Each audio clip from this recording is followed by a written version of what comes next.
Welcome. I would like to welcome you to episode 457 of the Unpopular Podcast. This is the man, the myth, the legend, Jalen Hunter. Here at the Unpopular Podcast, and I really ask you to agree with me. I'm asking you to hear me out. Newsflash. Football can be very simple. Now, when you hear me say that, do not think I'm disrespecting the NFL. Don't think I'm disrespecting football as a whole. I respect the physicality. I respect the fact that I could never play in the NFL. I can never play professional football. But football can be very simple. Sometimes the answer to the test was right there the whole time. You just need to trust those answers. And the beauty about football is there's not one way to get to the goal that you're looking for. And obviously, every single week that you're playing, the goal is to win. There's multiple different ways to win. That's the beauty and, in some ways, the simplicity of football. You have the answers. It's just, are those answers going to get you to the end, get you to the ultimate goal of the day, which is to win? Where I want to start, and where I think the biggest game that produced the most storylines in week 3 was the Baltimore Ravens beating the Dallas Cowboys 28-25. Now, the reason why I wanted to start with this game, and the reason why I said and started this episode with football is simple, is because when you look at both teams, the Dallas Cowboys and the Baltimore Ravens, their ways to get to the ultimate goal, ultimately winning week 3, both of those teams use completely different methods. And for one team, you find success one way, and for the other team, they find success the other way. Where the frustration has been for Baltimore this year is, while they've had the answers to the test, while they've had success doing one thing, it felt like these first 2 weeks going into week 3, they've tried to be, you know that student where, maybe you were that student. If you were, shouts out to you. But you know that student that you have the answers to the test? Hell, your teacher, if you don't want to say cheating, your teacher says it's an open book test, open notes quiz. And there's that one student that says, you know what, I'm not going to use my notes. I'm not going to use the book.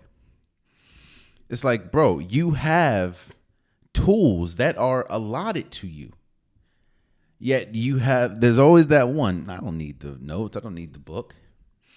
I'm going to do off straight mental. And that's the same student that fails or get a low grade. That's what the Baltimore Ravens have been doing the first 2 weeks. The fabric of the Ravens has been smash mouth football, run the ball, solid defense. That has, let me actually back up. It's a little bit more than solid defense. It's been historically great defense. That has been the calling card for their organization. It got them 2 Super Bowls, essentially. And we're talking about a Ravens team that not only was the league leader in rushing yards last year, but they were the league leader in rushing yards by a wide margin. So you can understand the fans' perspective when you bring in a person like Derrick Henry, who is a first ballot Hall of Famer if he hung up the cleats today, one of the greatest running backs the league has ever seen. One of the most physically dominant running backs the league has ever seen. And while, yes, he is not the same young Derrick Henry, he still has juice in the tank. So you'd think a team that led the league in rushing, has Lamar Jackson, who is a dangerous rusher and dangerous in the play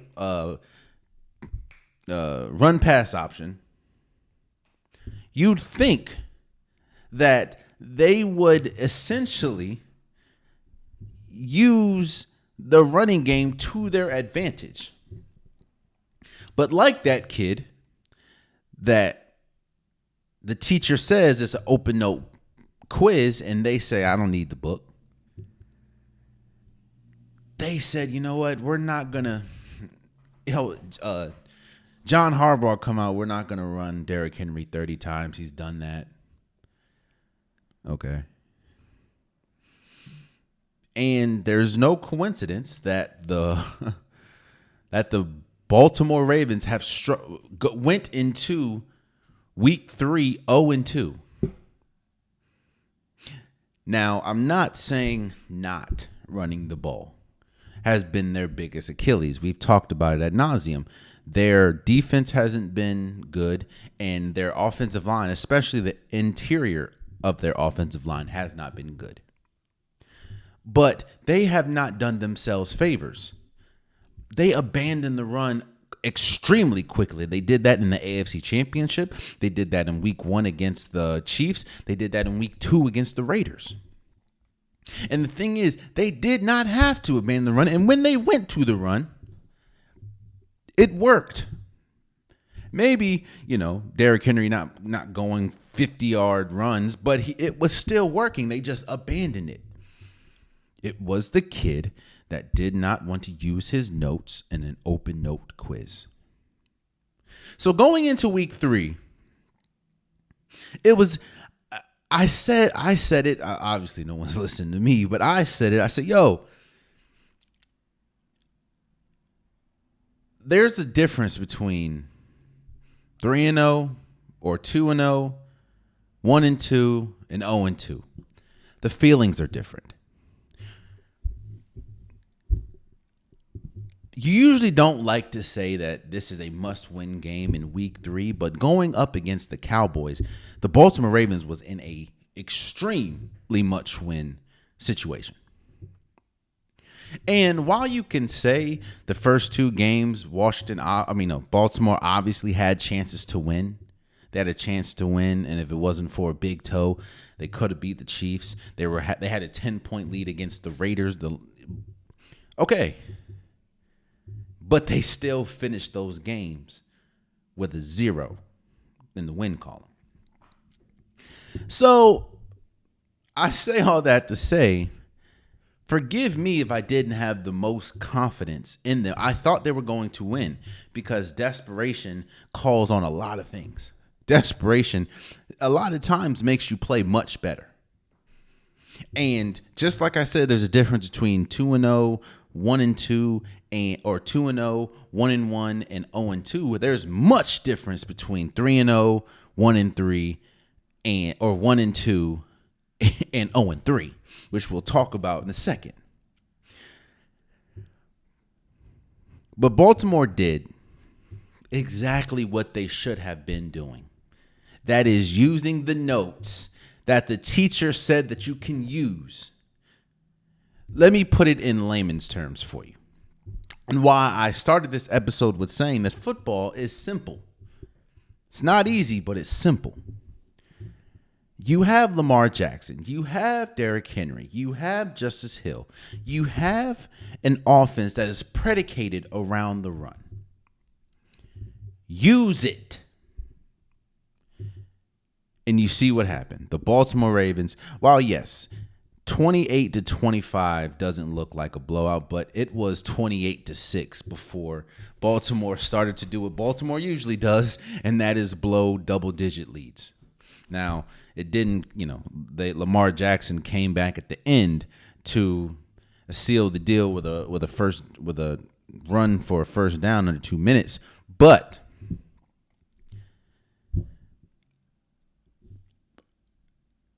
this is pretty much me going the long way home when I could have just took a shortcut. The shortcut is the Baltimore Ravens can be a very good team. Their offensive line is getting better. It's not all the way there, but it's getting better. Their defense is getting better.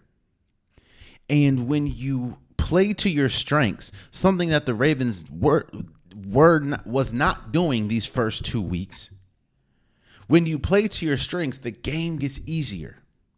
And trust me, this is not the Derrick Henry of old, but this is still a good Derrick Henry. And I don't know if you noticed, but obviously a lot of it could have been the inefficiencies on the Dallas side, which we'll talk about in a second. But the game just looked easy for the Baltimore Ravens because they did what they're supposed to do. They played to their strengths. I'm not saying that playing to your strengths ultimately is going to get you a win every time. But what I'm saying is it helps you get there easier than trying to zig when everyone's zigging instead of doing your thing. The Baltimore Ravens can be a scary good team. If they if all their units play to their ability, and they play to the team plays the way that they are able to dominate and play. I understand that this is a pass-first league at this point, but the Baltimore Ravens have found success doing what they do best, and that is play smash-mouth football and run the ball. If they do that, they're going to be a dangerous team.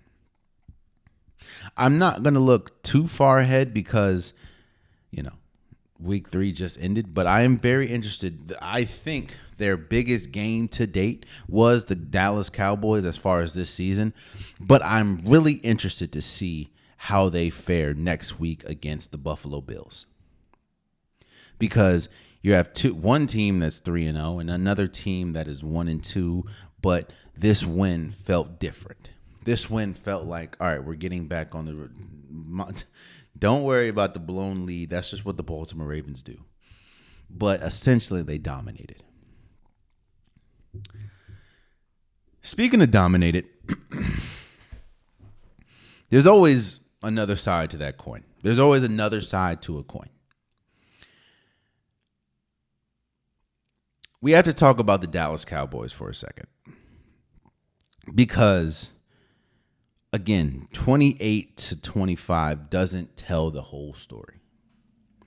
Dak Prescott throwing for 379 yards doesn't tell the whole story.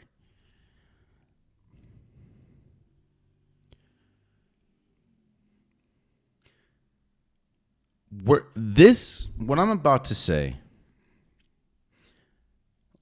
fits other teams more than the Dallas Cowboys. What I'm about to say is a perfect explanation to other teams more than the Dallas Cowboys.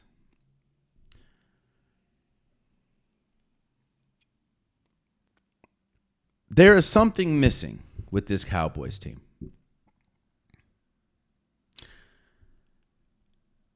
And that something is going, if it doesn't get addressed, that something is going, and it's going to prevent them from getting to their ultimate goal. Let's talk about what we know about the Dallas Cowboys. They're led by Dak Prescott, who is a fantastic regular season quarterback. They have a top 5, you can argue, wide receiver in CeeDee Lamb. They have a top 5 defensive player in the league in Micah Parsons. And they have Trayvon Diggs. Even though he's not playing right now, they have DaRon Bland, who I think has the most pick sixes in a season in NFL history last year. Demarcus Lawrence, I'm sorry. But the biggest issue with the Cowboys is they didn't do what they were supposed to do when they were supposed to do it. And now is coming back to bite them. What do I mean by that? Obviously, you can. I say, there it goes. I'm doing the obviously again. I promise you guys, I'm working on it. It's very hard to improve during the season. It's very hard to bring somebody that is looked at to be important. It's very hard to bring them mid-season because they have to learn the offense or learn the defense. They have to get acquainted. They have to figure things out. The time to do that mainly is the offseason. I know the Ravens just got Yannick Njoku, I think his name is. I forgot his. I know who it is, but and wow, he's not the best pass defender. They can rush the passer. But what was the criticism that we had for the Dallas Cowboys this entire offseason? It was during the draft. It was after the draft. It was when you saw teams like the Eagles making moves, and you saw teams like the Kansas City Chiefs make moves. We said, I didn't understand why the Dallas Cowboys were resting on their laurels. I didn't understand why the Dallas Cowboys was having this mindset of let's just run it back. P.S. and it kind of fits here as well. I never understand that. Maybe I understand if you're a team that was close to the finish line or a team that was close to your ultimate goal. Like, I understand completely. Even though they did find a way to bring in some pieces, I understand someone like the San Francisco 49ers. If they were like, let's just run it back. They were overtime plays away from winning the Super Bowl. I understand that. Hell, I even understand the Kansas City Chiefs say, let's run it back. They just won back-to-back Super Bowls. I would even understand if the Baltimore Ravens said, let's run it back. They were in the AFC Championship, and a lot of people thought they were the better team, including myself. I completely understand if the Detroit Lions say, let's run it back. We were in the NFC Championship. We had a lead. We should have won the game. I will never understand why a team that wasn't necessarily close, that lost in the first round or the wild card, be like, let's run it back. And that is the mindset that it looked like the Dallas Cowboys had. While, might I add, losing pieces. You lost Dan Quinn. You lost a bunch of pieces on the defensive side of the ball. You lost a bunch of pieces on the offensive side of the ball. You just kept losing pieces, but it felt like they kept having that mindset of let's just run it back because they weren't making much moves. Well, what do you know? 3 weeks in, and you beat the Cleveland Browns, which we have, and we'll talk about shortly, which we've realized has a lot more problems than initially thought. You get smoked by the Saints, and you essentially get smoked, even though they kind of took their foot off the gas, and you could have won at the end. You pretty much got smoked by the Baltimore Ravens. The issues and the thing about running it back is usually when you run it back and you don't make much moves and you don't improve, the issues that you had a year ago, 9 times out of 10 are the same issues that you have. Well, what do you know? Last year, the Dallas Cowboys struggled mightily with the running game. And what do you know? Over these last 2 weeks or 3 weeks, they have struggled mightily with the run. Oh my gosh, what a coincidence, or what a shocker. Ezekiel Elliott is not the guy is not the workhorse that he's been most of his career. What do you mean? Oh shoot, Dalvin Cook. There's a reason why teams haven't really wanted to touch him, and I'm not saying he's not a bad player. What I'm saying is he's not the Dalvin Cook that we saw in Minnesota.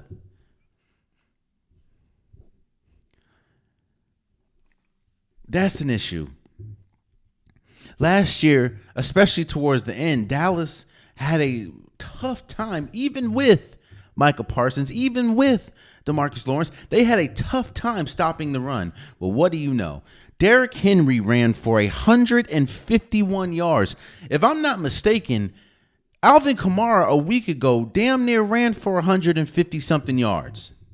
In fact, I'm going to look that up. Just so I don't. Alvin Kamara ran for 115 yards. I apologize. I was off. But he ran for over 100 yards. Do you know how, especially in today's NFL, when teams like the Saints in week 2 like to pass the ball a lot. And you have what a lot of people think is a generational defensive player in Micah Parsons, and you're giving up 151 yards to a Derrick Henry who probably doesn't have over 100 yards on the year before coming into week 3.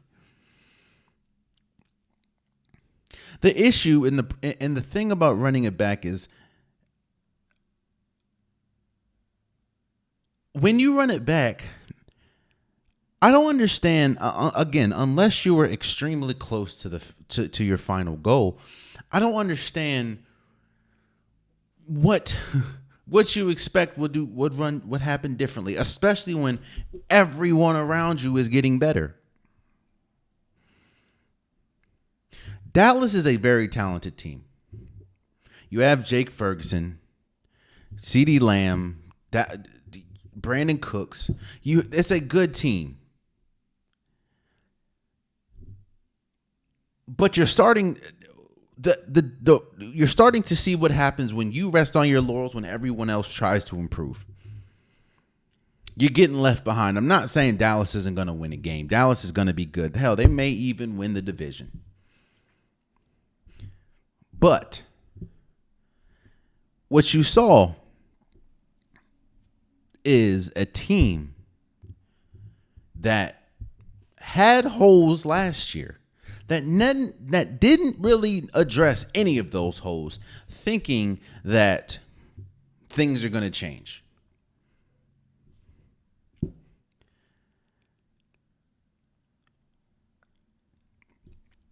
Baltimore, again, I understand that it doesn't look like it because it was 28-25, but Baltimore smoked Dallas. It was over at halftime. Which is why, and there's a lot of factors that went into Dallas coming back. Baltimore there was a bunch of 3-and-outs because I think they had a Zay Flowers botched kickoff. Justin Tuck again for another week missed a kick.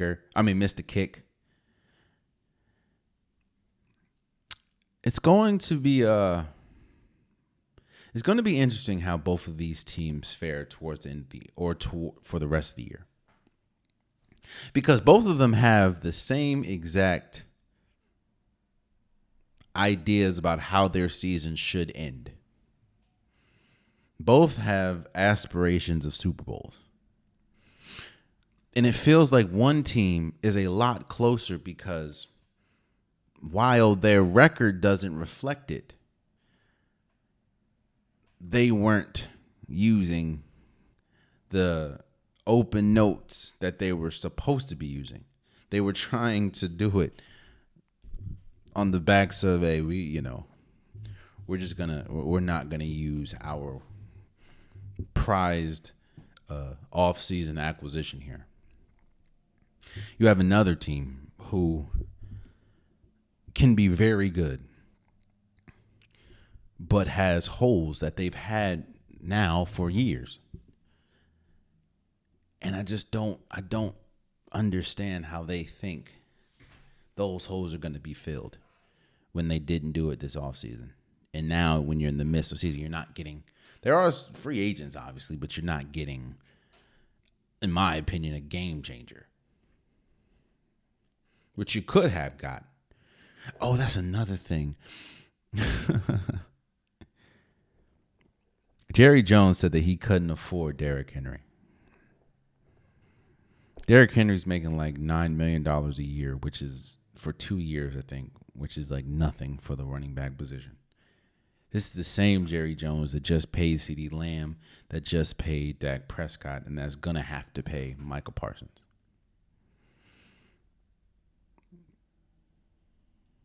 This is the same. This is the same Jerry Jones that pretty much said he'll pull out the Brinks truck if it means that they have a good shot of winning a Super Bowl. Well, what do you know? Derrick Henry looked incredible against y'all, and Dallas still doesn't have a run game, so who knows? But shouts out to the Baltimore Ravens for beating the Dallas Cowboys 28-25. I didn't want this to wait, so I'm going to put it, I moved it all the way up to the second slot of today's episode. To all the non-believers. No, I'm joking. Washington beat Cincinnati 38-33. There is a lot of conversation around this game. Obviously, the aftermath.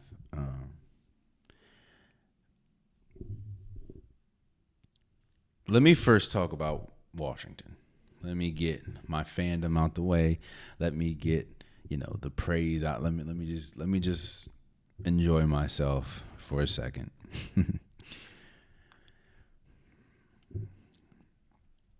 I am a diehard Washington fan. Now, yes, as a lover of sports, I do like other players from other teams, but when we talk about fandom of a team, I'm a diehard Washington fan. So I can say with confidence that Washington is living in a realm that we haven't really experienced since RG3. And that is a realm of hope and possibility.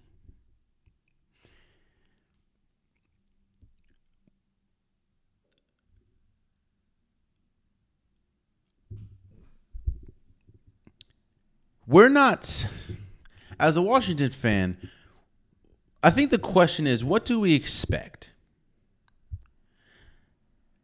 And for the longest, there's been a difference between expectations and hope. Every team hopes that their team is good enough to win a Super Bowl. That's the hope. But reality kicks in for a lot of teams very quickly. Like, the reality has kicked in for, let's say, the Tennessee Titans. I'm sorry that they had to catch a stray, but they did. Reality has kicked in very quickly for the Titans. They're not a Super Bowl caliber team. I'm not even saying Washington is a Super Bowl caliber team. But for years and years and years now, that hope turned to reality happened quicker and quicker every year. A lot of times, Washington has been a bottom-feeding team for majority of my life. And I am 30. I understand that there was the heydays. There was, Art Monk and Joe Theismann and the Fun Bunch, and we have 3 Super Bowls. But I haven't seen Washington be successful in my entire life. I've seen players, like, obviously I saw Sean Taylor, rest in peace. I saw Santana Moss. I saw Pierre Garçon, Clinton Portis. I've lived through that, but there's never really been much expectation. And usually our teams, while we have good names and we have exciting names like Deshaun Jackson, there's never really been, the hope was dashed fast. Like, this team is just yet another year. Let me tell you what Washington beating Cincinnati does for a diehard Washington fan. Not just Washington beating Cincinnati, but looking great. And, Jaden Daniels looking great. And him finally connecting with Terry McLaurin looks like. It allows that hope light to stay on just a tad bit longer. A light I can't emphasize this enough. A light that usually turns off maybe after 1 or 2 games.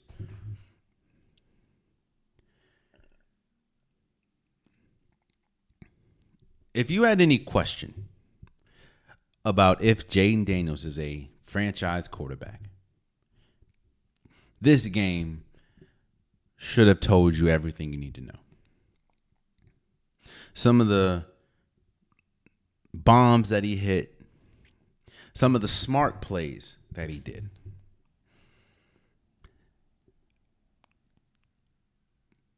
Jaden Daniels is the real deal. And he is the main reason why Washington is now 2-1. Now, no, we haven't had the toughest schedule, even though the Cincinnati Bengals you would deem as a tough opponent. They haven't had the toughest schedule. They lost to the Buccaneers. They beat the Giants and now beat the Cincinnati Bengals. I think they're 1 or 2 in the division, depending on how it's that. 1 and 2 in the division to the Eagles or with the Eagles. But Washington looked good. And a lot of the conversation around this game is about how Joe Burrow didn't overcome his defense. And how Jaden Daniels essentially did. Because, again, there was no turnovers, there was no punts in this game. Meaning, every single time somebody touched the ball, it was a either touchdown or field goal. So, wasn't no defense doing nothing. But it felt good as a Washington fan to have hope against a team that usually you wouldn't have hope with. Like when you're a Washington fan and you see the schedule come out, and every fan base probably does this, but you say, all right, that's a win, that's a win, that's a win. Ooh, that's probably a loss. That's definitely a loss. When you get to the Cincinnati Bengals, 9 times out of 10, you're saying usually that's a loss. And the fact that we were able to go into Cincinnati and essentially come out with a win, it feels different being a Washington fan right now. And I'm saying this with the utmost seriousness. I don't think Washington is a Super Bowl caliber team. But I do think that Washington is a really good team. Definitely need to work on the secondary. But I do, because Jamar Chase had 118 yards and I think 2 touchdowns. Joe Burrow threw for 324 yards. But in a game where usually going up against something like that, when you go up against a quarterback that's threw for 324 yards 9 times out of 10, Washington's or any team is usually on the losing side of that. And the fact that Washington won, and as we look today on a Wednesday and we have a franchise quarterback, feels good being a Washington fan.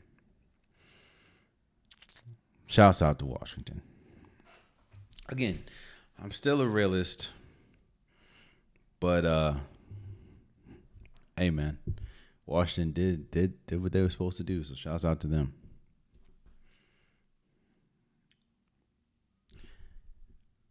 I'm not here saying I told you so. I'm not here, and I'm not even here saying that I'm going to end up being right. But history will tell you all you need to know about the president. And one thing, and I'm not the originator of this statement. I'm not the originator of this thought, actually. But usually, when you have a loud offseason, that doesn't bode well for the upcoming season. And when a lot of the noise, because there's difference between good loud and bad loud. Like the Houston Texans, even though they did lose, and we'll talk about it later, the Houston Texans had a loud offseason. But I think that they're going to be good. And their loud offseason was acquiring a bunch of good players. The Eagles had a loud offseason, getting Devin White, getting Saquon Barkley. But I think that that's going to be a good loud. Hell, the Kansas City Chiefs had a loud offseason. They were Super Bowl champs. This parade. They did lose some pieces, but you still, But I'll talk about it when I get there. The Cincinnati Bengals had a loud offseason as well. Whether you talk about the Jamar Chase situation, the T. Higgins situation.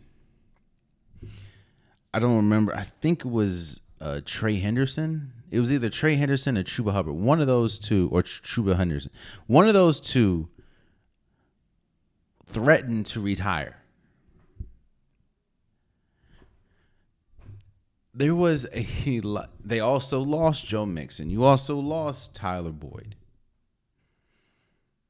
There was a lot of noise this offseason.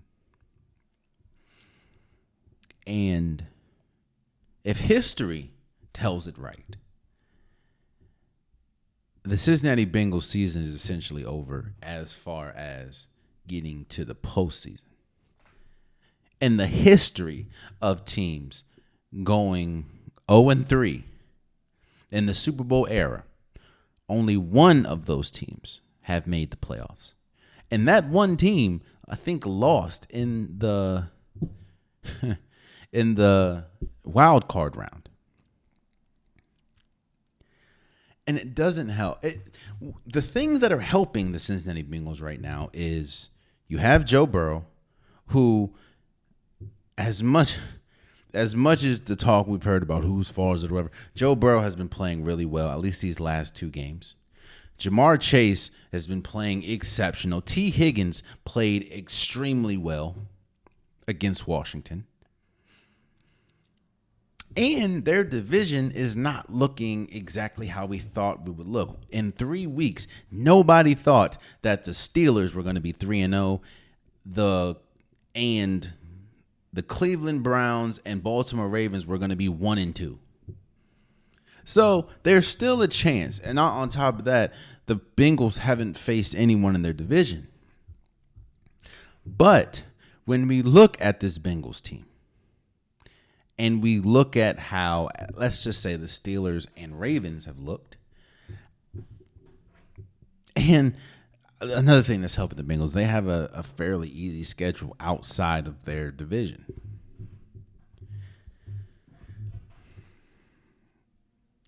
But the thing about a loud offseason is it can distract you from present danger. Present issues. And what do you know? Kind of like the Cowboys, which we just talked about. A lot of the issues that plagued this team last year, while Cincinnati tried to make moves, those issues have come back to bite them royally in these first 3 weeks. Who would have thought that Cincinnati would be in the same boat floating with the Tennessee Titans? And that's it. Is there another? I think they're the only team. I could be wrong. No, they might be the only team. No, and the Jacksonville Jaguars. Actually, wait. Did the Jaguars win a game? Nope. 3 teams, I think, right now are 0-3. And a lot of it is because, their defense is so bad. Who would have thought? Damn, maybe you should pay Jesse Bates. who is flourishing in Atlanta right now.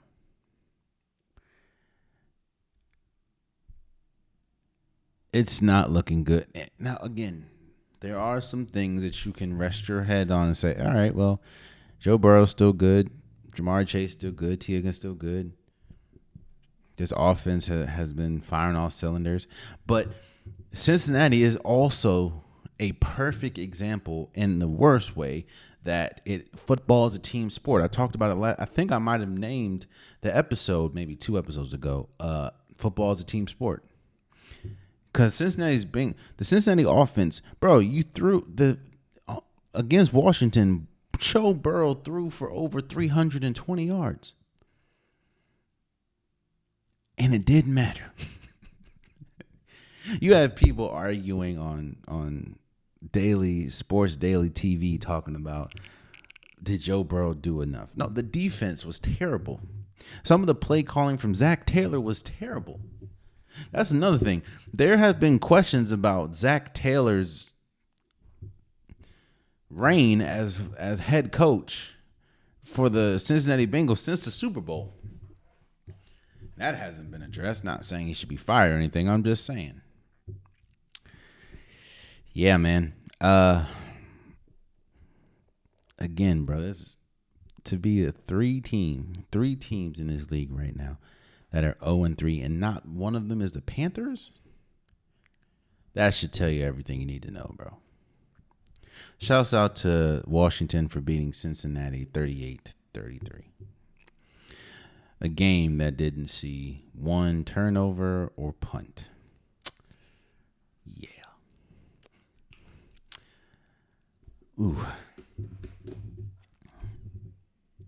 Let me first say I am not the biggest fan. I don't think really anybody except the NFL is the biggest fan of having 2 games that 2 Monday Night Football games.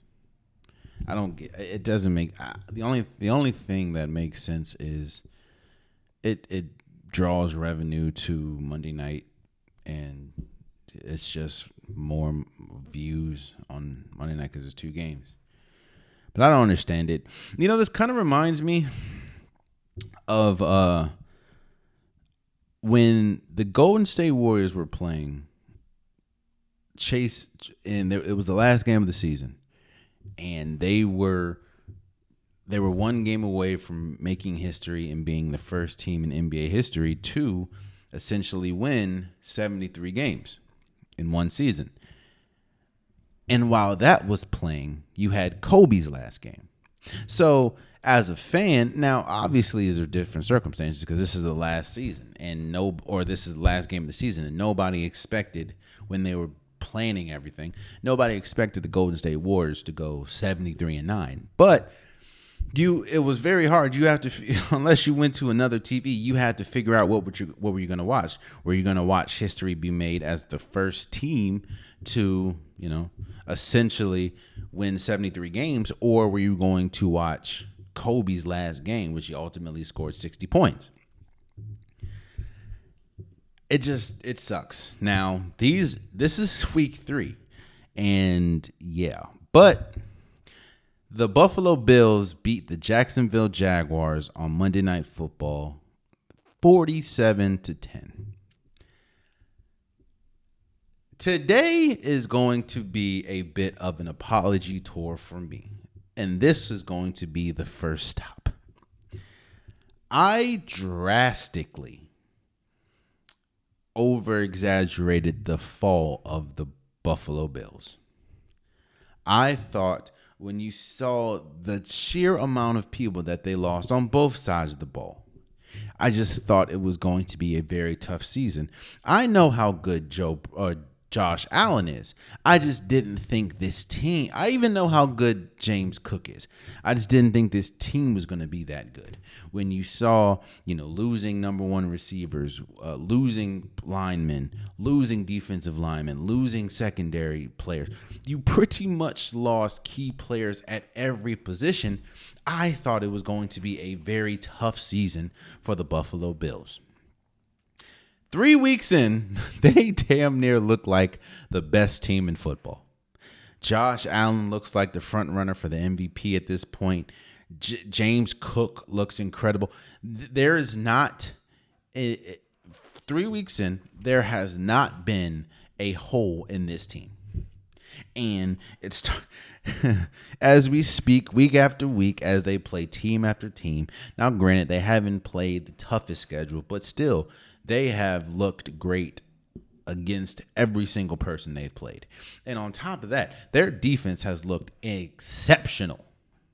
Like they look damn near unstoppable. Josh Allen, man. Josh Allen threw for 263 yards. He rushed. Man.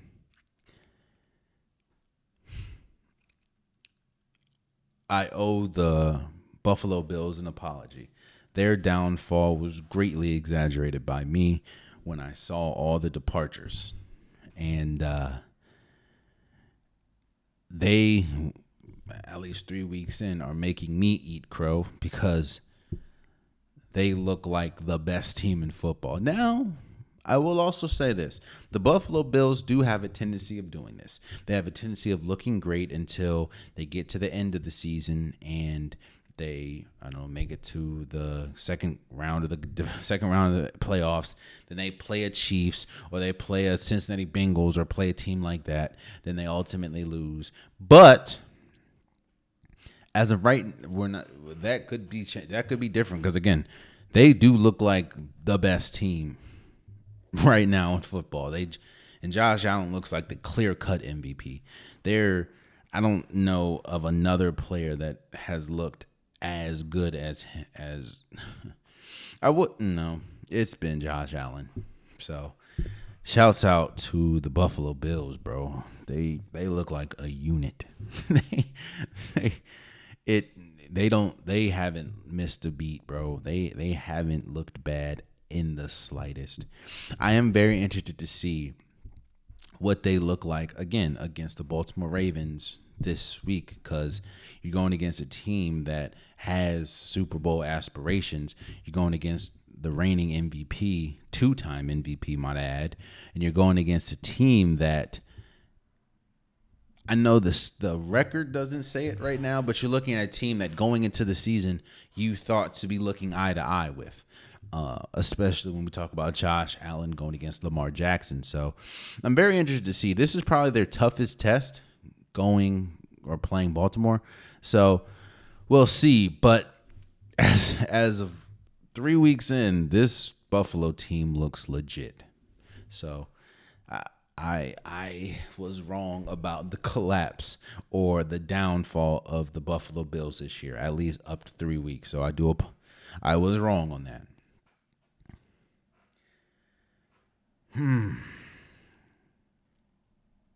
I said that it is a very, very small boat right now of teams that are 0-3. There's the Cincinnati Bengals. There's the Tennessee Titans. And then there's the Jacksonville Jaguars team. I think Ryan Clark said it best.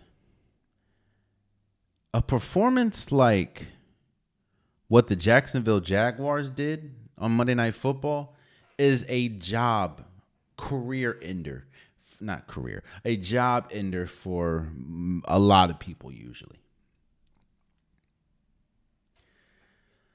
There's a different feeling between the Cincinnati Bengals being 0-3 and the Jacksonville Jaguars. Because the Cincinnati Bengals, while their defense wasn't good, you can tell that they fought. You can tell that they tried their hardest to win against Washington. It just ultimately didn't happen.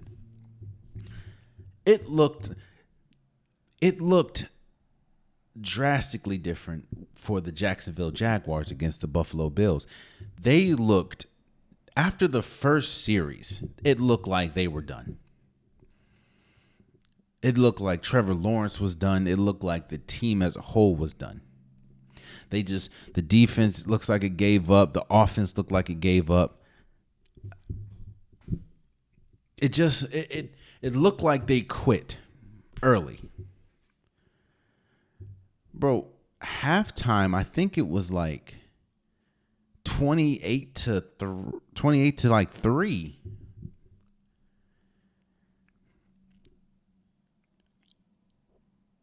I'm not questioning the coaching acumen of Doug Peterson. I mean, he's a Super Bowl winning coach. He won a Super Bowl with the Eagles. He won a Super Bowl with Nick Foles, who is, in all intensive purposes, a glorified journeyman in the NFL. But it didn't seem like the Jackson, which is more concerning because just like I know the statistics about 0-3 teams, NFL players, coaches, they know the statistics as well. And while anything can happen, it's tough when you put yourself behind the 8 ball going 0-3. And it didn't look like the Jacksonville Jaguars had any fight after, let's say, the first drive or two. Which is why I said a performance like that usually costs a lot of people their jobs. And that's another thing. I feel like I have to say this weekly at this point.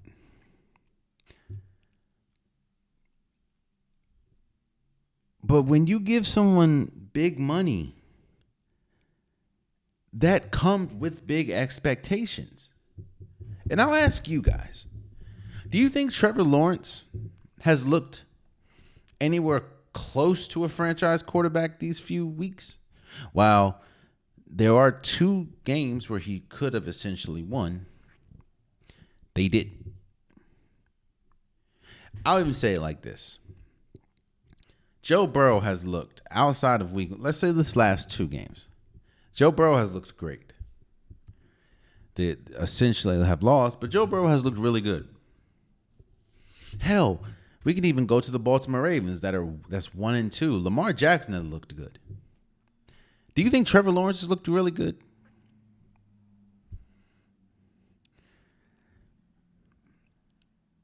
Especially seeing the contract extension that they gave Trevor Lawrence. He looked awful, in my opinion.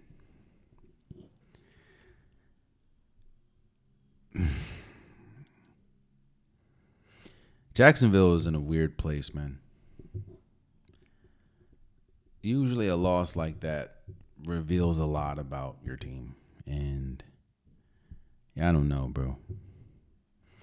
But shouts out to the Buffalo Bills for beating the Jacksonville Jaguars 47-10.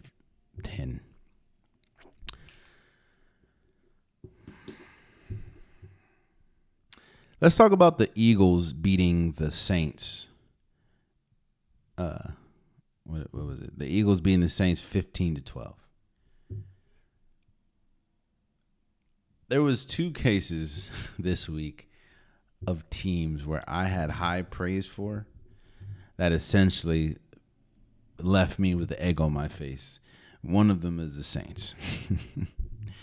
I came in here last episode or maybe 2 episodes ago and said that the Saints right now look like the best team in football.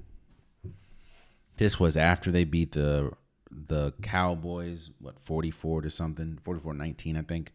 And Alvin Kamara rushed for 115 yards. You have Derek Carr throwing for damn near 400 yards. They looked incredible.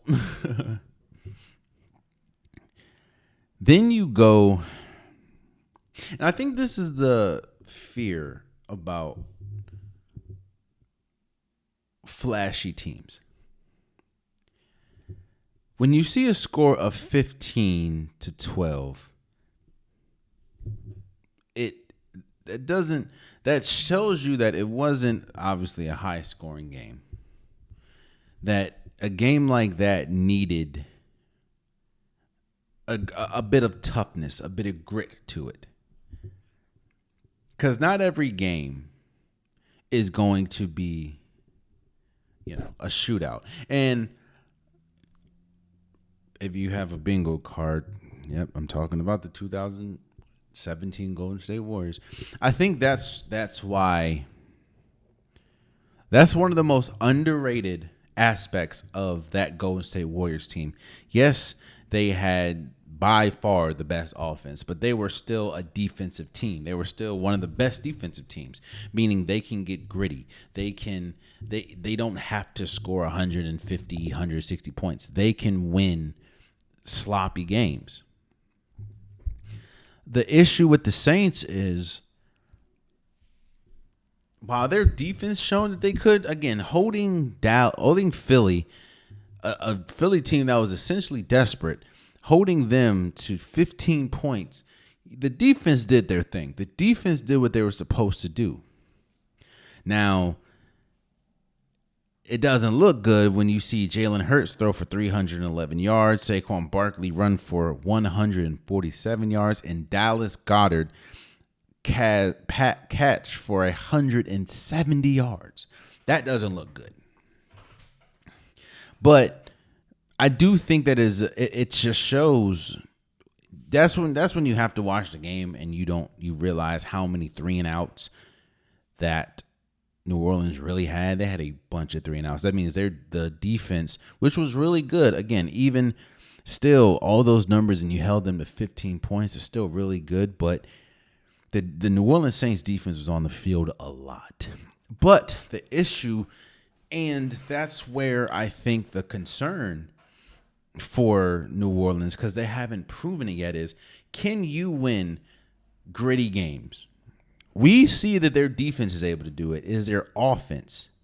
And this is one of those games where you're not, Rashid Shaheed, he dropped, I think he was like 0 for 5. He dropped potential game-winning passes.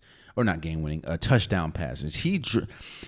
Chris Olave was good, but he disappeared a lot during the game. It's like, not every game is going to be a track meet. You're not going to be able to score 44 points every single game.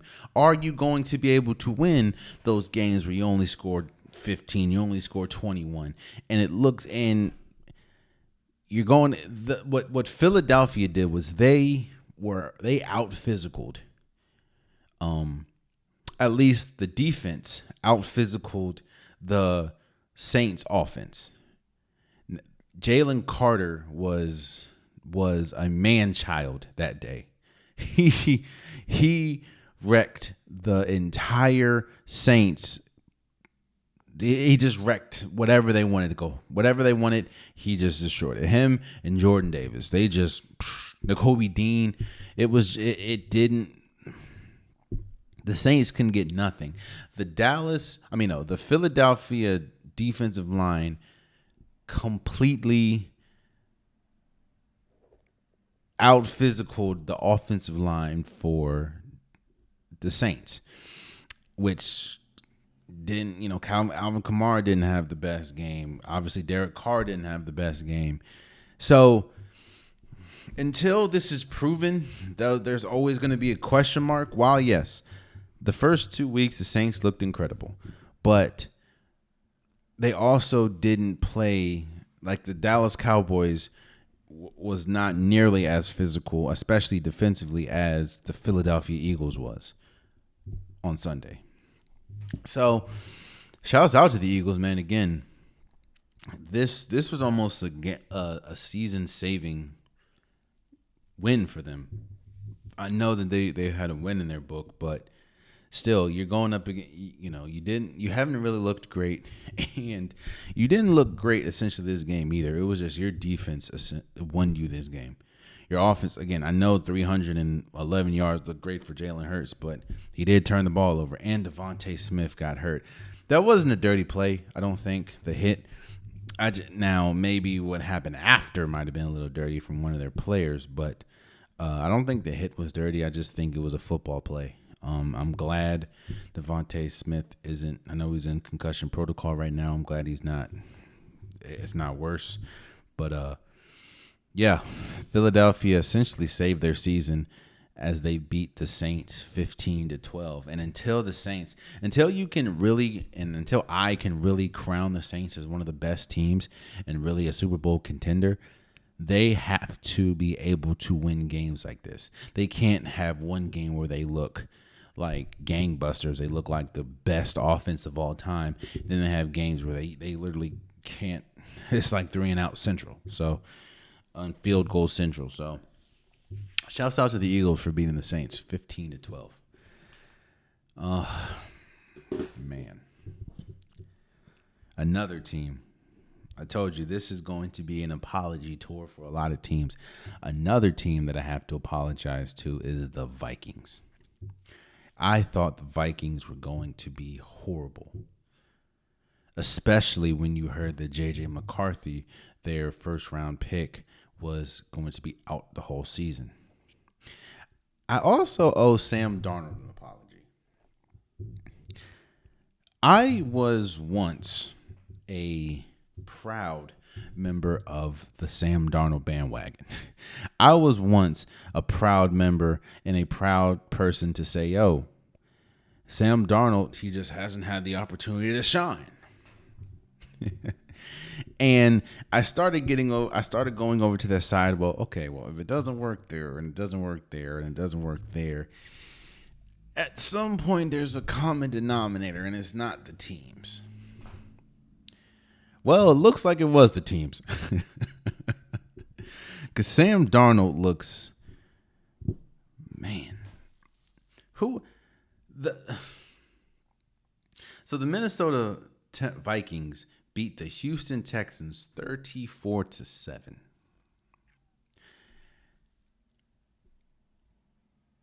Everything looks good for the Vikings right now. Even though Sam Darnold did get hurt, but he came back and it looks like he'll be okay. The Vikings look like one of the best teams in football all around. The connection with Sam Darnold and Justin Jefferson is incredible. Aaron Jones, I don't know how the Packers were just so okay to let him go. Aaron Jones looks like a top-tier running back. They don't even have T.J. Hawkinson or Jordan Addison back yet. And the defense, Brian Flores has this defense humming. A defense that lost to Danielle Hunter. I cannot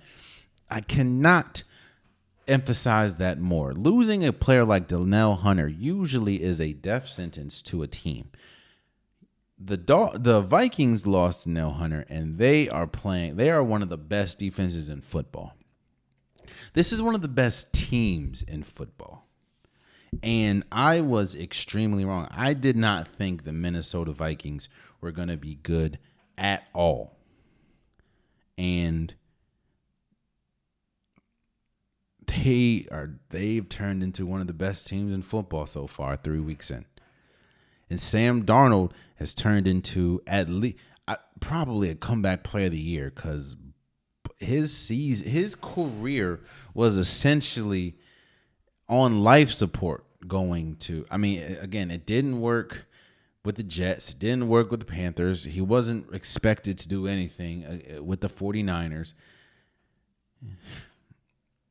To come to Minnesota, and now Minnesota looks like one of the best teams in football. Again, I don't know how long this is going to last, but that's what it is right now. And I owe them an apology, because I did not think they would be anywhere close to this good. In fact, I was on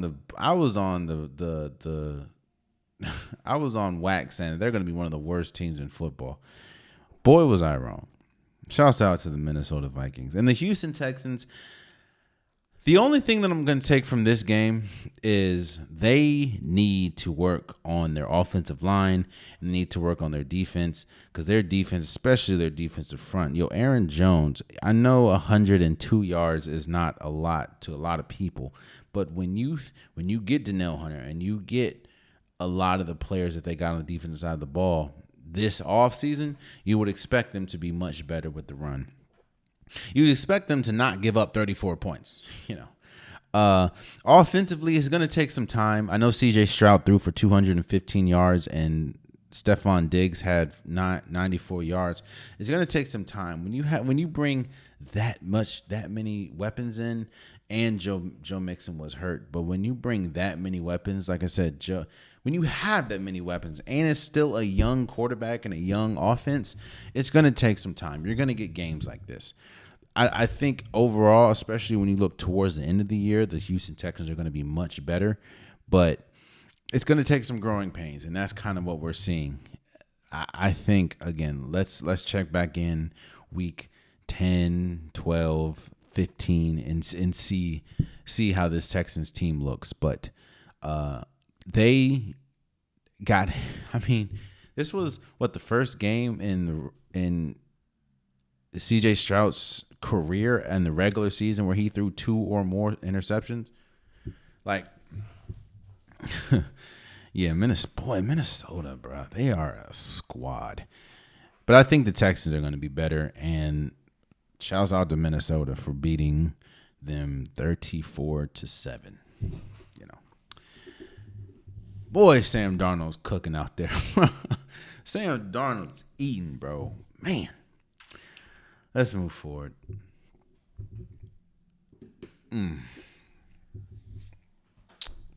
I think the loudest apology that's due is to the Carolina Panthers. How do I get to this apology?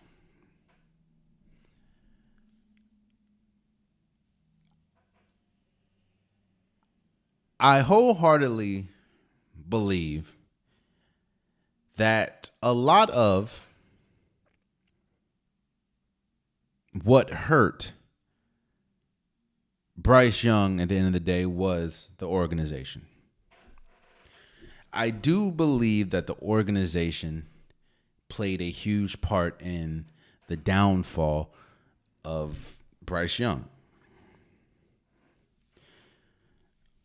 I do think that Bryce Young did play a part, and there are traits and there are things that he just needed to be better at, which he wasn't. But essentially, I do think that the Carolina Panthers played a extremely big part in the downfall of Bryce Young. I mean, he's had 3 head coaches in 2 years. Nope. He's had 3 head coaches in a year and 2 games. That is crazy. His offensive line hasn't been great. But I do essentially owe the Carolina Panthers an apology. I owe the current players an apology because I drastically underestimated the talent that was on this team. I still believe everything that I said about Bryce Young, but I do think that the areas that Bryce Young was not good at did not help him in the long run. And the areas that Bryce Young was not good at did essentially lead to his benching. The Carolina Panthers got their first win of the season, beating the Las Vegas Raiders 36-22. I also owe them an apology because I thought Andy Dalton was going to look horrible. I thought Andy Dalton was not going to look good at all. Well, what do you know? Andy Dalton threw for 319 yards. Chuba Hubbard ran behind that offensive line, ran 114 yards. Deontay Johnson, who I completely forgot was on this team, had 122 receiving yards. I think the biggest apology goes to this team because for the first time in a while, they look like a competent team. And who would have thought that a team that looked competent could get a win and could look like, I never would have thought the Panthers were going to look this way. So maybe I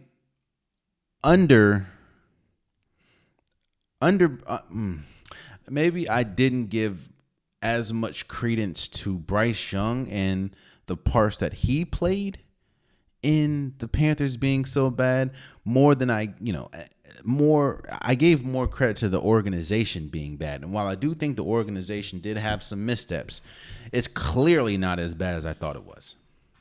Because Andy Dalton he was slicing and dicing. And the Carolina Panthers looked incredible, bro.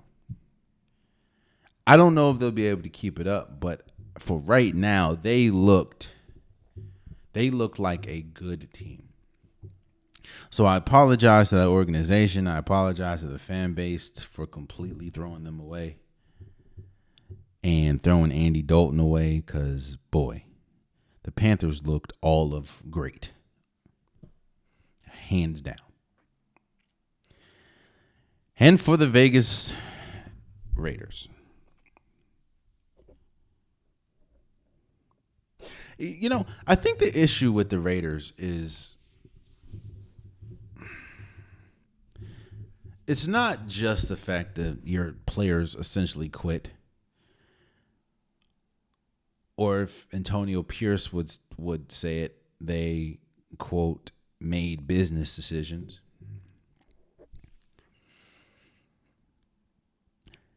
But I think it feels different. Like, it doesn't feel like Antonio Pierce is doing a bad job. It just feels like he doesn't have a talented team. And when you're already at a talent deficiency and making, quote, business decisions at a talent deficiency, you're going to lose every time, brother. Like, maybe they thought, like I thought, like a lot of people thought, it's the Carolina Panthers, bro. It's sweet out here. Like, it's an easy win. And then when they got hit in the mouth, it was like, hold up now. Hold up. Andy Dalton is not Bryce Young. Hold on. Yeah, bro, I don't. The Vegas Raiders kind of remind me of the Dallas Cowboys to a certain extent. Like the Raiders have Devontae Adams. They have Max Crosby.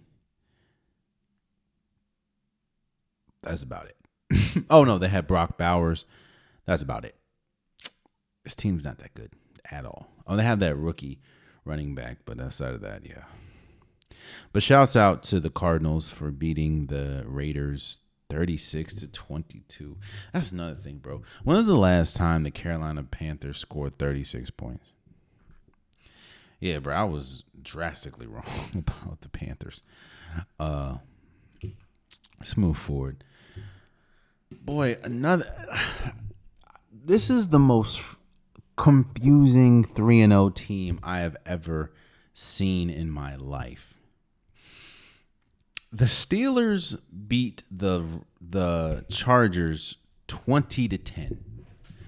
And when I say that this is the most confusing 3-0 team I've ever seen in my life, I mean that wholeheartedly, because the only thing that has looked great consistently in this 3-0 start for the Steelers is their defense.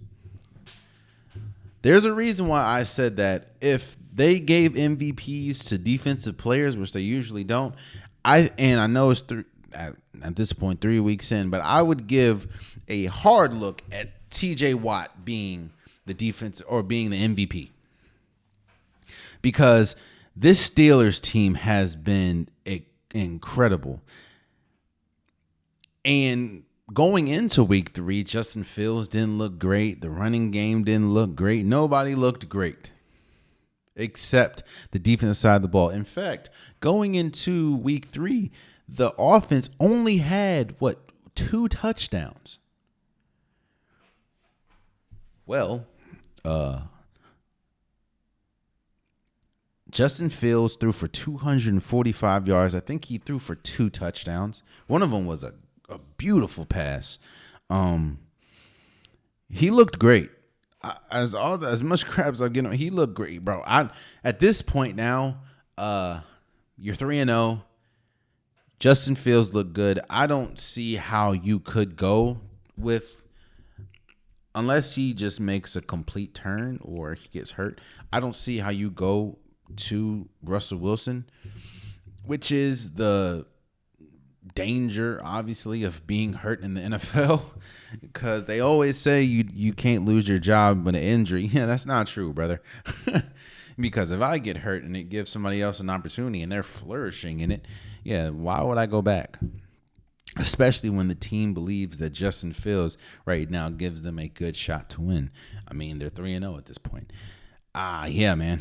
I don't have, like, at this, I just think it's so confusing, because it's like, is this team right now? They're 3-0. You are what you are, and I'm not taking anything away from the Pittsburgh Steelers, but are you a legit 3-0? Like, I know you haven't played like a legit team, but I know this defense is incredible. That's one thing I will say. And Justin Fields hasn't looked bad. He hasn't looked exceptional, but he hasn't looked bad. I will say week 3 was his best game as a Pittsburgh Steeler. Again, 245 yards passing. He had 2 touchdowns. It was by far his best game as a Steeler, and I will say that.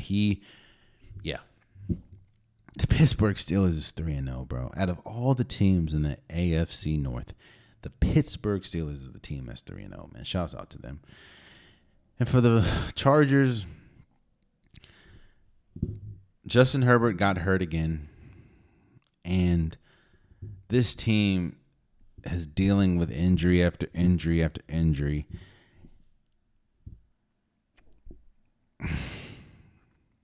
I don't know, bro. The defense is still good, but, like, again, Joey Bosa got hurt again. It's almost insane to expect things different from the Chargers, because that's their MO every year. Kind of like the Bills, when I was talking about how they have a really, kind of like the Cowboys. They have a really good regular season. They get to the playoffs, they collapse. Or the Bills, they have a really good regular season. They play a top tier team in the playoffs. They usually collapse. The LA Chargers, they make a flashy move, i.e. getting Jim Harbaugh. You have a quarterback that a lot of people think has a lot of potential, i.e. Justin Herbert. And throughout the whole season, they just start falling like flies. People get hurt, and they lose games that they're supposed to win. So, I don't know. It's at this point, it's insane to have any high expectations for a Chargers team, especially a Chargers team, even though he did catch a touchdown, but a Chargers team that Quentin Johnston as their number 1 receiver. So, I don't know. And dealing with a bunch of injuries. So, shouts out to the Pittsburgh Steelers for beating the Chargers 20-10. Man. You talking about, this was the official IR game. Damn near everybody on both teams, the Rams and the 49ers, were hurt. And the Rams had a miraculous comeback to beat the San Francisco 49ers 27-24.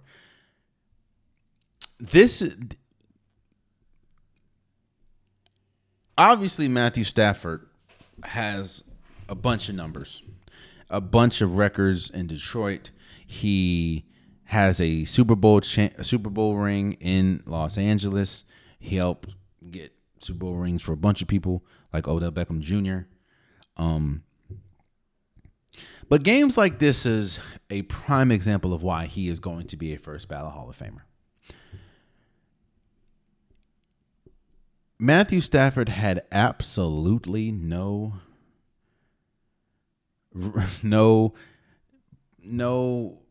chance of winning this game. Your top 2 wide receivers are out. Puka Nacua, Cooper Kupp is out. Damn near your whole offensive line is out. Damn near your whole defense is out. On top of that, even in game, your key defensive players is out. You're down you're down more than I think 20. They were getting destroyed. Like they were losing. I think it was like 24-3 at one point, 24-10 at one point. And you led a furious comeback. You had, Jawan Jennings had the game of his life, 175 passing yards. Brock Purdy had 292 yards. And they came back and won. A game like that is why, and proof why Matthew Stafford is going to be a first ballot Hall of Famer. Because there's a lot of quarterbacks that wouldn't even be in the game that got destroyed. You see what happened just a week ago when they played the Cardinals, and they were, Matthew Stafford went crazy, bro. He didn't go crazy. Like, his numbers weren't jumping, but he made all the right plays. And both teams were injured heavily, but it was Kyron Williams and Matthew Stafford that got the job done. Shouts out to them. And for the San Francisco 49ers, bro, it's crazy how a game that didn't have Deebo Samuels, didn't have George Kittle, that didn't have Christian McCaffrey. It's crazy how a game that didn't have all of them, lost Jerron Hargrove. They are major, and a team that's calling card has Fred Warner, that has Nick Bosa. Their defense has been horrible. I think what's his name? Oh boy, coach. Oh boy, Herm Edwards. Herm Edwards said it best, yo. Damn near every week the 49ers have given up outside of week 1. The last 2 weeks, 49ers have given up huge plays on the defense side of the ball. Like bombs. And if it wasn't a caught bomb, it was a bomb that they bailed the other team out from a pass interference. Like, their defense has not been great. It looked really good week 1, but maybe that was more, the Jets were trying to figure it out. Because these last 2 weeks, while they have won, except for obviously this week, their defense has not looked great. And on top of that, the questions have been, can Brock Purdy succeed with not a lot? And for the last 2 weeks, Brock Purdy has not really been the issue. The issue has been their defense. Now, again, San Francisco is 1-2 at this point. But yeah, they in all intents and purposes, they should have won this game. They were up, I think, like 24-10, and in the second half, and they lost 27-24. So, shouts out to the Rams, and for the 49ers, we'll see. They got some questions.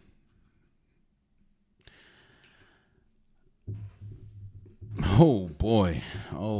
This probably was the hardest game to watch.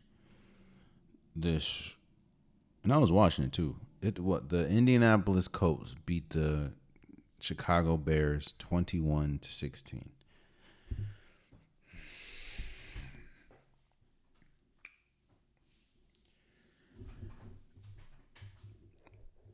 Anthony Richardson has such a boom or bust potential to his name. It is crazy. When he is firing on all cylinders, he has all the talent and all the skill sets to be a top tier quarterback in this league. He also it's kind of like Dr. Jekyll and Mr. Hyde, bro. There are times and there are plays where he looks god awful. Yo, there were interceptions that he threw in this game that you would question someone's sanity, or you would question someone's eyesight as to what were you looking at, bro? Or what were you thinking? Like the one that is running through my mind is at the goal line, bro, and he just tossed it forward.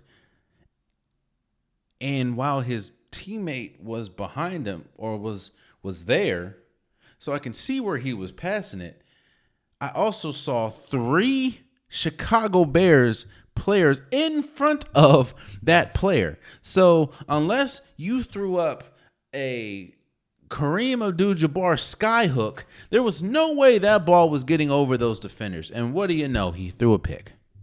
I think Anthony Rich. In fact, let me make sure. How many interceptions did Anthony Richardson throw? Anthony Richardson threw 2 interceptions. That one was egregious. If it wasn't for Jonathan Taylor having 23 carries for 110 yards and 2 touchdowns, they would have lost. Anthony Richardson threw for 167 yards and 2 interceptions. Yo, their highest. Their highest receiver was 1 reception for 44 yards. I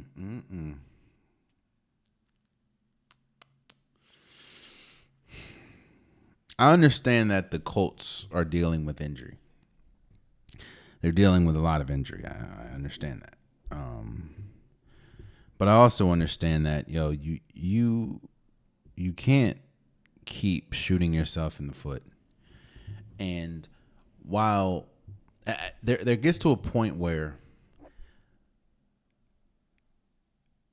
you can't keep having so many boom or bust moments. Like you can't keep having spectacular moments, one spectacular moment and 3 or 4 bad plays. At some point it's going to have to even out. And for Anthony Richardson, it has not even out yet. Now, granted, I do know that this is essentially a second year, but until that happens, the Colts, and yes, I understand that they're dealing with injury, but until that happens, the Colts are always going to be behind the 8 ball because, again, Anthony Richardson has the opportunity to do some incredible things, but he also be making some bonehead decisions that if it wasn't for the team that they played, some of those decisions should have ruined them.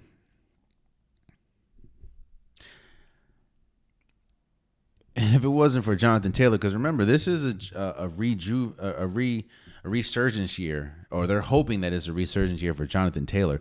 First 2 weeks wasn't that great, but rushing for 110 yards and 2 touchdowns, that's great. Which then gets me to Chicago.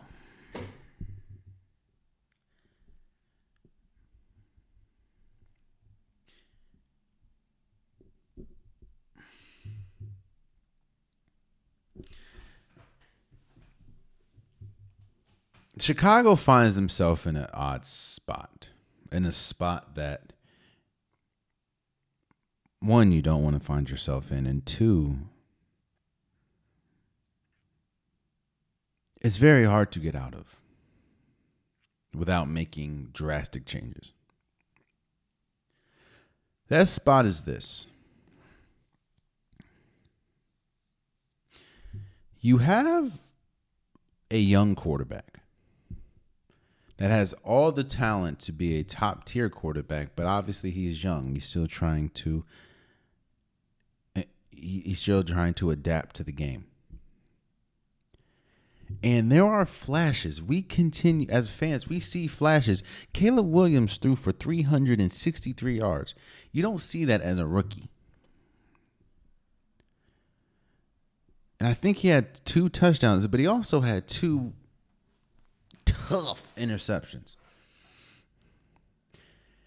the spot that they're in is it's very tough to decide who is more at blame for Chicago being where they are. Because these first 3 games, outside of the Texans, these first 3 games were supposed to be layups. At least 2 of the 3.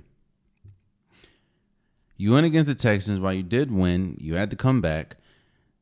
You lost to the Titans, but you only lost 19-13, and you lost to the Colts in a game that you should have won. But if it wasn't for some questionable play calling and some interceptions, you know.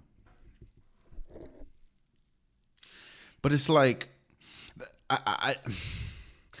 systems matter too, bro. And it could be the fact that Matty Eberflus is a good quarterback or a good coach. Maybe the system that he has Caleb Williams in isn't the system that is suitable for him. And I think that's the issue. It's like, okay, is a lot of these issues because Caleb Williams is young and Caleb Williams is still trying to learn the game, or is it because is it something bigger? Do we have the wrong coach for him? That is, I don't know, bro. Because 363 yards, 2 touchdowns is great. He did have 2 interceptions, but still. Rome Odunze, 112 yards, bro. Now, I know they don't have Keenan Allen. I think that would help tremendously, but yeah, I don't know, bro.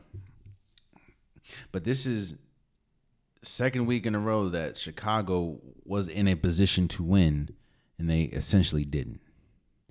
And it didn't look great. But I don't know if it's like a blame pie. I don't know how much blame goes to Caleb Williams just being a rookie, or he's in the wrong system. So we'll see. Shouts out to the Colts for beating Chicago 21-16. Oh boy. Yo, this game. The Giants beat the Cleveland Browns 21-15. I said this, bro. I said this last episode. I say, yo, if you're the Cleveland Browns, if you're Deshaun Watson, you can't lose this game. You cannot lose this game. Or if you're gonna lose this game, you can't. The reason cannot be because of the offense. And what do you know? The offense was god awful. Deshaun Watson was terrible. Now, yes, the offensive line was just you would think that the Giants' defensive line was Hall of Fame, 2009 Giant defense. The Cleveland Browns offensive line couldn't hold water in a cup. It was terrible, bro. But the offense as a whole, in fact, how much yards did Deshaun Watson throw for?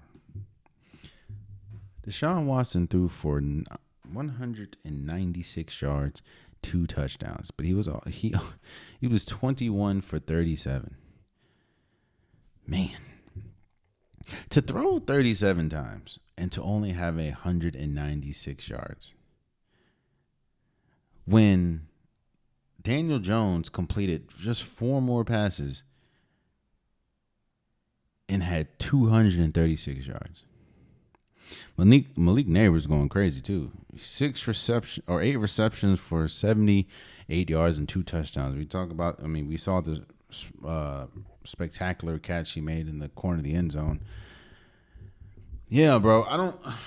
This is also yet another week where the fans were clamoring and calling for Jameis Winston. So it's getting bad. It's getting bad in Cleveland, because this is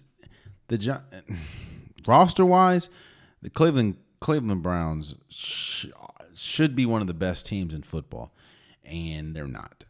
And most of it is because their offense. Their defense can only do so much. And I saw that Myles Garrett got hurt. So, oh boy.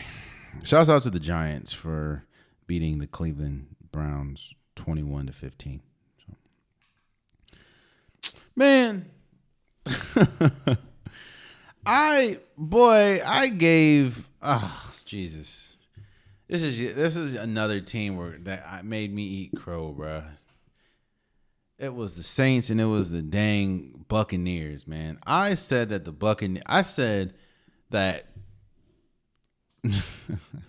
I said that Baker Mayfield was playing like a top 5 quarterback in the league. And what the next week, this man goes out and loses to the Denver Broncos 26-7. And Bo Nix looked really good. In fact, the whole team looked good. That was the Denver Broncos. Yo, this defense woke up. Yo, the Tampa Bay Buccaneers have to have another. They have to find a second win, bro. They passed how many times? He passed the ball 33 times. Oh, yeah, 33 times, 163 yards. If you're gonna pass that much, right? You have to. It has to be more dynamic. You have Chris Godwin. You have Mike Evans. Yo, this offense needs to be more dynamic, and it wasn't. I mean, Bucky Irving looked pretty good with 70 yards, but I said this man was a top 5, has played like a top 5 quarterback this year, and he goes and looks essentially awful. He got outplayed by Bo Nix, which is they both completed the same amount of passes, and Bo Nix has almost 70 more yards than him. Yo, the Buccaneers didn't score in 3 of 4 quarters. And I said that they were the best, man. And they were they were away. Yeah. No, were they at home? They were at home, too. Oh, no. Nah. That's crazy. I give this man credit, and they make me look stupid. That's crazy. Man, shouts out to the Denver Broncos, bro. Yo, Detroit, like I said, man, Detroit beat the Arizona Cardinals 20-13. Now, I will say this. I do think Detroit has a chance of being extremely good, and they were really good. I mean, David Montgomery ran for 105 yards. Jared Goff threw for 199, 2 touchdowns. Amon-Ra St. Brown had a touchdown. They looked really good. But there are things about this team, like the fact of there should have been no reason why this game was as close as it was. 20-13, like they should have dominated this team. And Marvin Harrison had a touch. He only had 64 yards, but a lot of it was just Kyler Murray missing him. Kyler Murray threw for 207 yards, 1 touchdown, 1 interception. The 1 interception was egregiously bad. There were times in this game where I just felt the Lions should have looked better, and that's kind of how I felt about last week. It's like you give up, you as a team, you have over 400 yards, and you lose to the Buccaneers. This game, you won, but it wasn't like a decisive win. Like you had to fight to the end. Now I know football is tough, but still, like, man. But shouts out to the Detroit Lions. When they're firing all cylinders, they are one of the best teams in the NFC. And they are extremely tough to stop. So, the Cardinals just lost. So shouts out to Detroit. I don't know why this shouldn't have shocked anyone. I think what's shocking is the Seahawks are 3-0, but it shouldn't have shocked anyone that the Seahawks beat the Miami Dolphins 24-13 or 24-3. I said this before, and a lot of people are saying this. You can say what you want about Tua Tagovailoa, right? You can have all the you can have all the criticisms you have about Tua. This offense is absolutely nothing without Tua.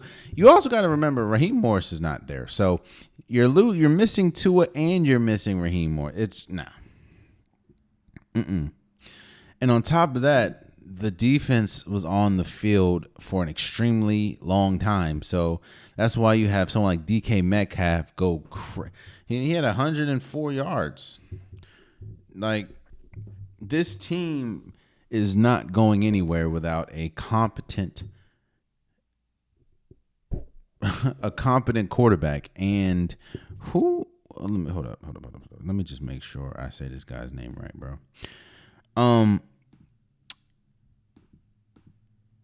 Skylar Thompson is not it, bro. It looked like Klay Thompson, brother. Skylar Thompson is not it. Do you know they don't trust him because the man only threw 19 times. So, yeah, I mean, shouts out to the Seahawks, but I don't expect much from this Dolphins team. With this isn't a Malik Willis situation. Raheem Morris is still out. So, and Tua, yeah, shouts out to the Seahawks for beating the Miami. If they don't go get a competent quarterback, which I hear someone like Russell Wilson getting thrown out there, if they don't get a competent quarterback while they wait for Tua, it's going to be a long period of time before he gets back, which is, you're going to do a lot of losing, I'll tell you that. In fact, that's a good question. What is Miami's next few games? Okay, well, they can – all right, well, I may have spoke too soon because you're playing the Titans, you're playing the Patriots, you're playing the Colts. Their toughest game isn't until the Bills, which is 4 games away. So I may take back everything I said. You might have let them sit. You don't have a tough road ahead. So yeah, damn, that's crazy. Man, look. The Green Bay Packers got another win. They beat the Tennessee Titans 30-14. This game is all about Will Levis.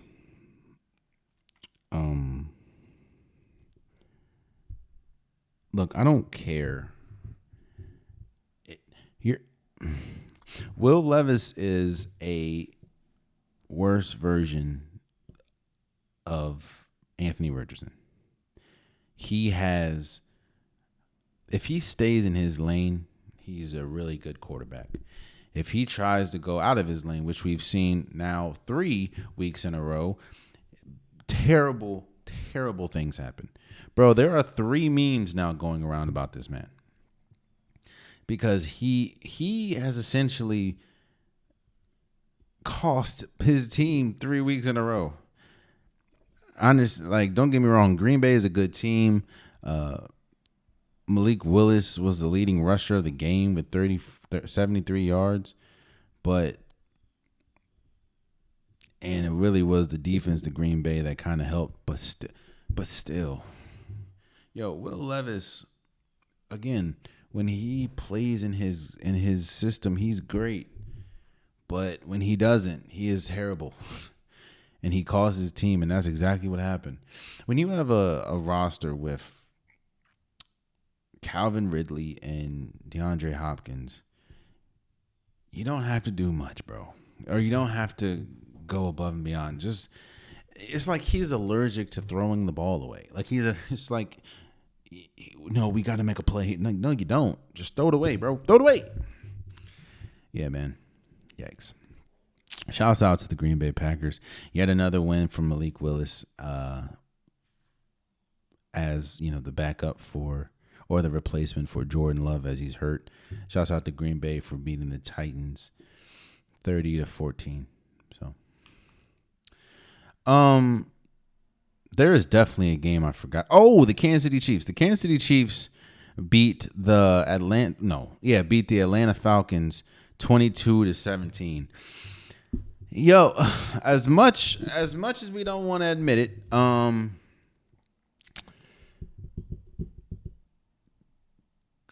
Patrick Mahomes has been outplayed. The last, who did he play for week one? Patrick Mahomes has been outplayed 3 times now, all 3 games. To me, I know they won, but to me, he got outplayed by Lamar Jackson. He got outplayed by who they played the second game, Joe Burrow, and he got outplayed by Kirk Cousins. A lot of the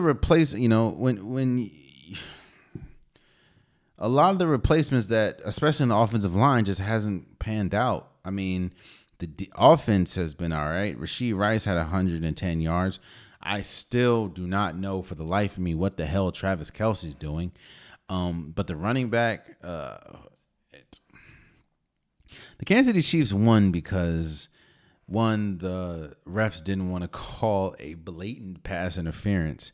And for some reason, when you're 4th and inches, Bijan Robinson and the coaching staff thinks that the smartest thing to do is go east and west instead of north and south.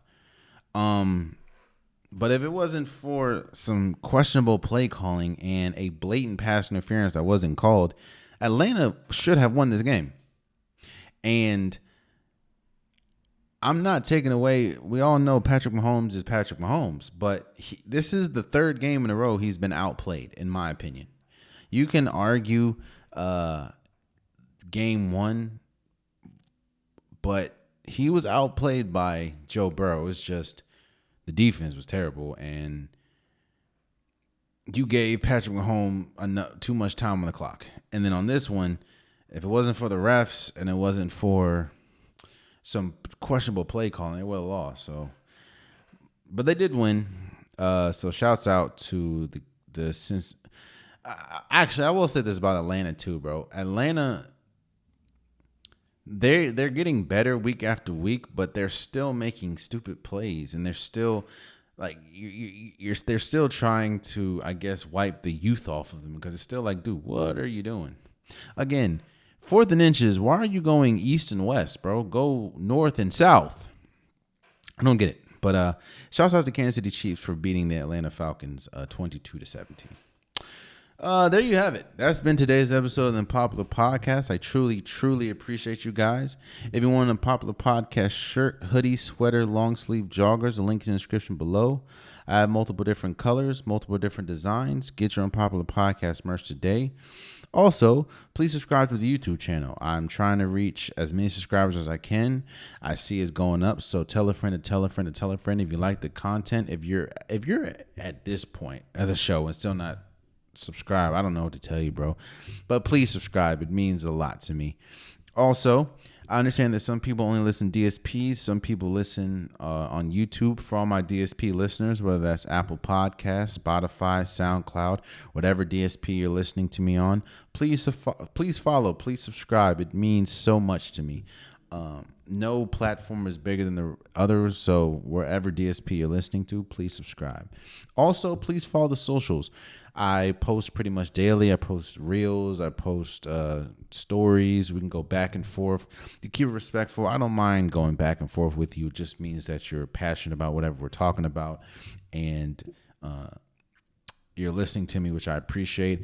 I've had a bunch of people go back and forth with me with this whole Bryce Young thing, and I appreciate all of you guys. Yeah, please follow the socials, TikTok, Instagram. Please follow them. Until next time, much love.